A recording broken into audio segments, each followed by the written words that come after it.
C'est l'heure du Journal de l'Afrique. Soyez les bienvenus sur France 24. À la une ce soir, entre 3 mois et 1 an de prison ferme. C'est le verdict du procès des 18 supporters sénégalais et du supporter français. Ils ont été condamnés à Rabat pour hooliganisme. Un procès suite aux incidents lors de la finale chaotique de la Coupe d'Afrique des Nations. Nous serons à Dakar dans ce journal. La conclusion des enquêteurs de l'ONU sur les atrocités commises à El Fasher au Soudan. Les paramilitaires des forces de soutien rapide qui ont pris la ville après 18 mois de siège sont accusés dans ce rapport d'actes de génocide. La correspondance régionale à suivre. Et puis ce soir, on vous parle du lancement du magazine féminin Elle Afrique francophone ce mois de mars. Une édition qui paraîtra dans 5 pays alors qu'il n'était présent qu'en Côte d'Ivoire. Nous en parlerons avec sa PDG et directrice de publication Frédéric Nanan. Elle est notre invitée ce soir. Le verdict du procès des 18 supporters sénégalais et du français arrêtés au Maroc pendant la Coupe d'Afrique des Nations. Ils ont été condamnés à Rabat entre 3 mois et 1 an de prison ferme pour hooliganisme. Ces supporters dénoncent une incompréhension et une injustice. La correspondance à Dakar d'Eli Mandao. Ce procès et ce verdict interviennent après plus d'1 mois de détention dans les prisons marocaines. Les 18 supporters sénégalais ont été arrêtés depuis la finale de la Coupe d'Afrique des Nations. Leur avocat, maître Patrick Kabou, a, durant de nombreux posts sur Facebook, dénoncé les violations des droits de la défense. Les supporters sénégalais sont restés, par exemple, plusieurs semaines sans savoir le motif de leur détention dans les prisons marocaine. Un verdict sévère selon les associations de supporters, parmi lesquelles l'ASC Lebougui, qui compte dans ses rangs 4 supporters arrêtés au Maroc. Je vous propose d'écouter un de leurs responsables. Ces supporters arrêtés, pour la plupart, ce sont des gens très calmes, très posés, très responsables. Et donc, pour certains même, ils étaient descendus sur la pelouse pour négocier et aussi ramener la paix. Donc, pour un peu faire revenir l'ordre. La bagarre, le risque a été déclenché par un stadier marocain. Et aujourd'hui, c'est des Sénégalais qui sont détenus. Dans d'autres pays, ces supporters n'auraient pas même passé la nuit en prison. Sur les réseaux sociaux, les premières réactions sont des réactions d'incompréhension. Les Sénégalais qui jugent ces peines de prison injustes, les avocats de la défense indiquent qu'ils vont faire appel. Et puis toujours au Sénégal, près de 2 semaines que l'université Cheikh Anta Diop de Dakar et son campus social sont fermés. C'est le non-paiement des rappels de bourse et une réforme sur leur mode d'attribution qui a mis le feu aux poudres. Pour de nombreux étudiants, ces allocations ne sont pas un simple complément, mais leur unique source de revenus. Contraints de quitter les résidences universitaires après la fermeture des dortoirs, ils tentent de s'organiser comme ils peuvent pour se loger et se nourrir. Reportage de Sarah Sako et Aminatou Diallo. C'est dans cette gargote que Biram prend désormais son petit déjeuner. pain mayonnaise nen baxal kafe Touba. Un rituel simple, devenu plus coûteux depuis la fermeture du campus social de l'université de Dakar. La journée à l'université, tu faisais des dépenses à 250, mais là, quand tu es là, tu fais tout simplement le petit déjeuner, tu prends 550. Donc, seulement le petit déjeuner, ça couvre 2 fois les dépenses là-bas à l'université. C'est un peu extrême, donc on n'en compte même pas le repas et le dîner pour l'instant. Avec 65 000 francs CFA de bourse, environ 100 €, l'étudiant peine à couvrir ses dépenses mensuelles. En attendant la réouverture du campus, Biram est hébergé par son frère. Il continue de réviser ses cours, mais l'inquiétude gagne l'étudiant en Master 2.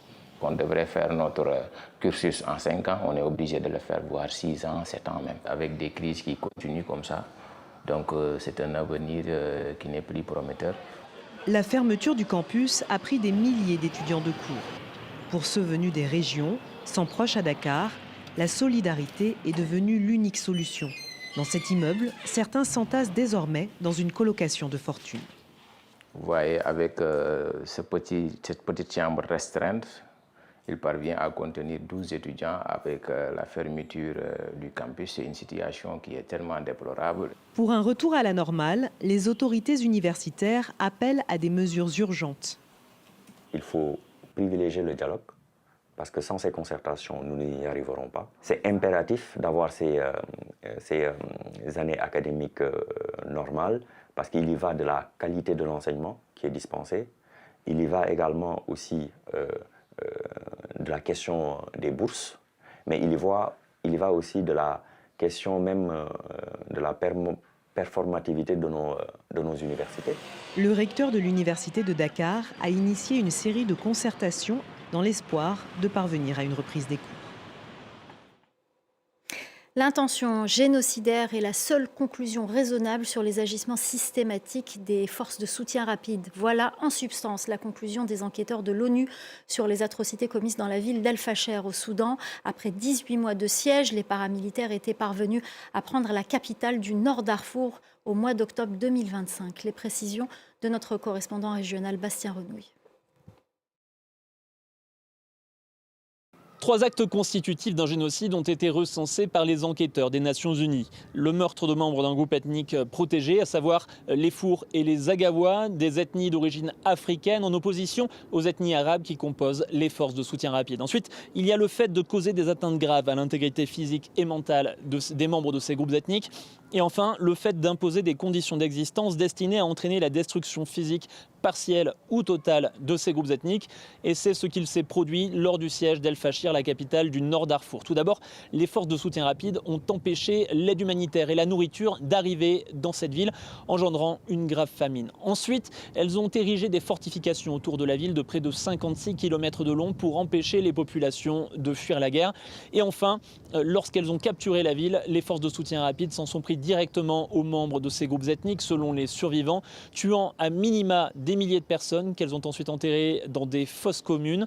Alors, selon l'ONU, l'ampleur, la coordination et le soutien public apporté à l'opération par les hauts responsables des FSR démontrent que les crimes commis à El-Fashir et dans ses environs n'étaient pas des exactions de guerre isolés. Et ce sont bien des actes constitutifs d'un génocide, selon les Nations Unies, qui sont particulièrement inquiètes. Les FSR sont maintenant à l'offensive dans la région du Kordofan. Et l'ONU prévient, si rien n'est fait pour empêcher les FSR de commettre de tels actes, de nouveaux massacres auront bel et bien lieu.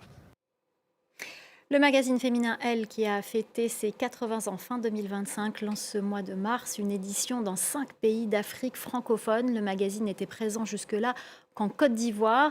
Et ce soir, nous recevons sa PDG et directrice de publication, Frédérique Nanan. Merci beaucoup d'être avec nous sur ce plateau. Alors tout d'abord, expliquez-nous un peu comment ça va se passer. Est-ce que le Elle Côte d'Ivoire va disparaître au profit de cet unique magazine dans ces 5 pays francophones ? Ou est-ce que chaque pays aura son édition avec ses particularités ?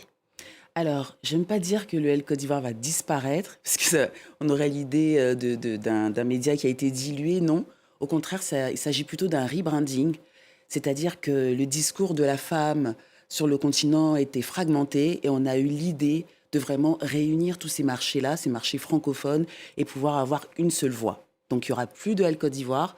Il y aura un Elle Afrique francophone et on va pouvoir avoir toutes ces femmes dans un seul et même média. Alors, on voit justement que la femme qui sera en couverture, il sortira en mars prochain. Il n'est pas encore sorti, ça, je tiens exactement. à le préciser. C'est Naomi Campbell. Pourquoi cette figure tout de même controversée Oui. et en même temps, pourquoi pas un top modèle ouest-africain ? Alors, j'aime bien cette question parce que là, je pense que je me retrouve ici ce soir et dans plusieurs médias que j'appelle des médias amis aujourd'hui parce que j'ai ramené le discours sur la scène internationale. C'était important pour moi que dès qu'on se mette à regarder le magazine, on se dise tiens, qu'est-ce qui va se passer ? Comment on peut trouver un personnage international qui va ouvrir la porte à toutes ces grandes femmes puissantes, créatives, innovantes qu'on a en Afrique ? Et donc, c'était vraiment un geste aussi stratégique et dans la même mesure, c'est quand même Naomi Campbell qui est vraiment une figure de résilience, d'excellence et qui a ouvert la voie. Elle est quand même controversée, Naomi Campbell. Elle est controversée, c'est intéressant. Y compris sur le continent. Y compris sur le continent, mais beaucoup plus ailleurs. Parce que ça reste avec quand même... Charles Taylor, par exemple, oui. Elle a quand même marqué les esprits sur le continent. Elle a marqué les esprits, mais elle a toujours eu cet objectif d'avoir un média international africain qui va pulser en fait la créativité africaine. Elle a quand même œuvré pas mal de fois. La première fois que je la rencontre, d'ailleurs, c'était au défilé des métiers d'art de Chanel à Dakar, où elle était là fièrement et elle a aussi participé à cela. Donc je pense que chaque fois qu'il y a eu quand même une certaine forme de moment historique, elle a contribué à ces moments Et elle a ouvert aujourd'hui la porte à énormément de jeunes femmes noires sur la scène internationale, et ça valait cette place. Alors, on va parler justement de ces jeunes femmes qui nous regardent aujourd'hui sur France 24. Qu'est-ce qu'il y aura dans ce magazine et quel public vous visez?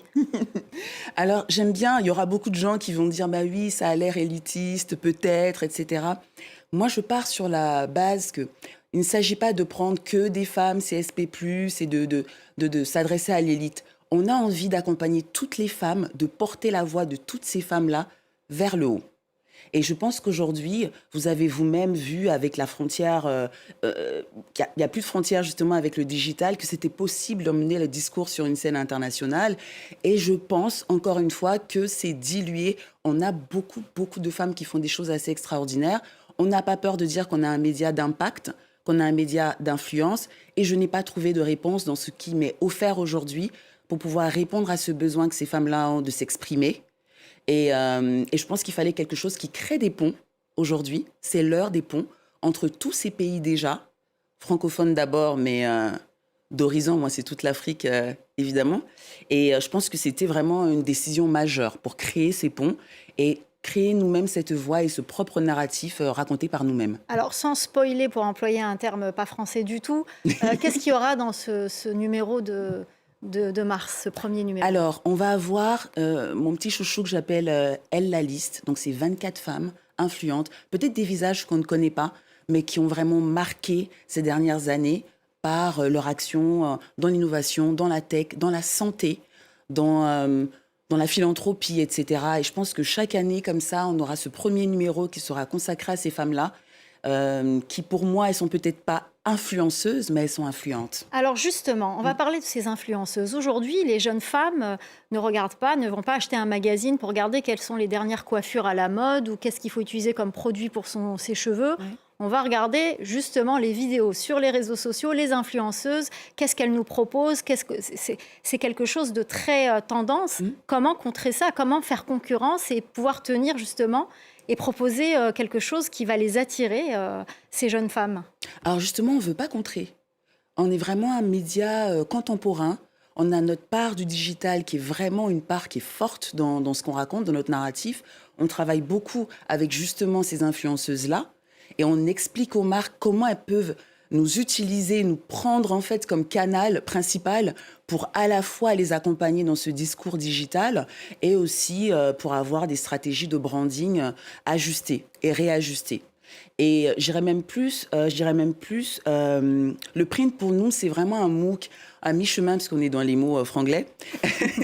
On est vraiment à mi-chemin entre ce magazine et ce livre. Les contenus, c'est vraiment des contenus qui ont cette intemporalité pour que vraiment on puisse le poser dans la bibliothèque, sur la table basse. Et puis, on va sur le digital pour récupérer day to day les informations dont on a besoin. Alors, dernière question rapide. Est-ce que le prix sera accessible à tout le monde de ce magazine? Alors, c'est quoi un prix accessible pour tout le monde? C'est ça. Vous devriez le savoir parce que vous allez justement... Mais oui, alors est-ce que moi, vous j'ai envie de souhaitez vous dire être justement que accessible? c'est un prix qui est accessible par rapport à la valeur qu'on lui donne, déroulé sur ces 5 pays. Il faut savoir que nous, on est effectivement sur ces 5 pays, mais on est surtout sur 23 pays africains, d'Afrique francophone aujourd'hui. Et je pense qu'on a vraiment le tarif, le prix qui met en avant toute cette qualité qu'on propose sans être vraiment complètement surévalué, sans être sous-évalué. On a un papier PEFC, donc respectueux de l'environnement, de qualité, qui vieillit très bien, parce qu'on a des soucis d'humidité, etc. aussi, voilà, sous nos tropiques. Donc oui, je pense qu'il est très juste.